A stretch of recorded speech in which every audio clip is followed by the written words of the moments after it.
పోరాటాలు చేస్తారు. అయినా మీ విషయంలో ఎందుకు గవర్నమెంట్ ఇచ్చినటువంటి హామీల మీద నిలబెట్టుకోలేకపోతుంది? ఓటుకే పనికొస్తారు, వీళ్ళు ఏం చేయలేకపోతున్నారని అంతే, దాంతో సరిపెట్టుకుంటున్నారు అంతే గవర్నమెంట్. నిజంగా మీరు ఏం చేయలేకపోతారా? ఇప్పుడు ఎందుకు చేయలేకపోతారండి? నార్మల్ పర్సన్స్ కి మీరు ఏం తక్కువ చెప్పండి?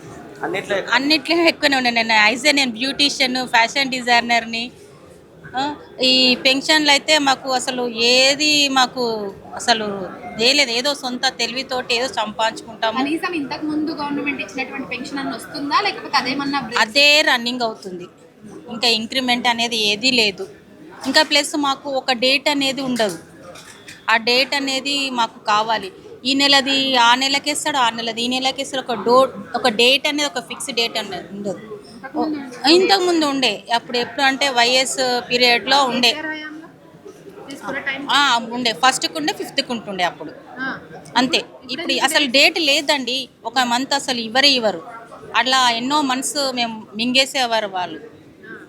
మళ్ళీ ఏం చెప్తారు రేవంత్ అన్నకి? ఎందుకంటే మార్పు తెస్తా అనేసి వచ్చిండు. మార్పు తెస్తానే కదా, ఏది లేదు. ఒక ఇల్లు లేదు, ఒక ఉద్యోగాలు, చదువుకున్న వాళ్ళకి ఉద్యోగాలు లేవు, ఏమీ లేవు. ఇట్లా మా తిప్పలు మేము పడుతున్నాం.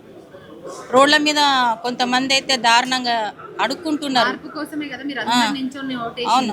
అవును. మరి ఎందుకు మీరు ఒక ఓటు హక్కుదారుగా మీరు ఏం చెప్పాలనుకుంటున్నారు? ఓటు హక్కుదారుగా అనంటే మాకు ఇచ్చిన హామీలు మాకు కరెక్ట్గా ఇవ్వమని మేము కోరుకుంటున్నామండి. అంతే. మా వికలాంగులు, ప్రత్యేకంగా వికలాంగులు